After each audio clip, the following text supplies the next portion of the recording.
D'abord, vous dire que le 1er mai oblige, pas de journaux aujourd'hui, dans vos kiosques en tout cas, mais l'actualité ne s'arrête jamais, comme nous le dit chaque matin l'ami Thomas Soto, et nos confrères de la presse écrite continuent bien sûr de mettre en ligne leurs papiers sur Internet, sur la présidentielle notamment.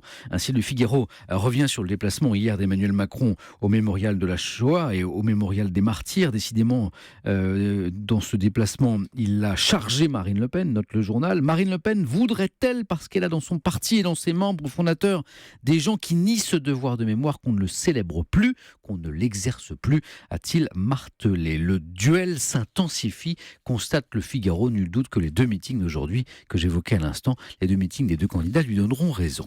Dans le Figaro encore, Jean-Luc Mélenchon qui a indiqué donc hier soir qu'il ne voterait pas FN sans dire s'il voterait Macron. Jean-Luc Mélenchon dont la stratégie est désormais claire.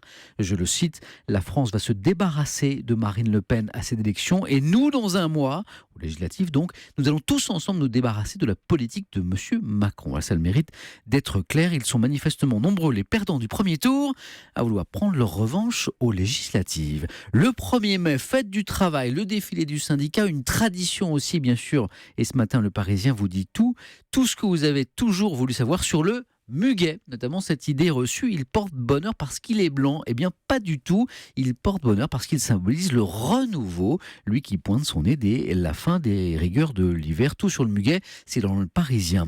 À propos de chance, le PSG en a manqué. Et réussite hier soir face aux Niçois, la défaite des Parisiens face aux Aiglons, 3-1 étant une de l'équipe.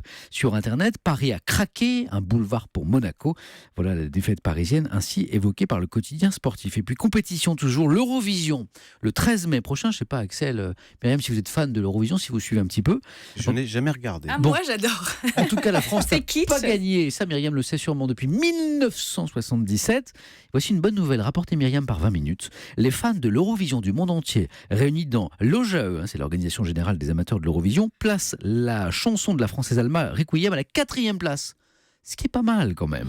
Sachez donc que c'est l'Italie qui pointe à la première place de ce classement et verdict, eh bien le 13 mai.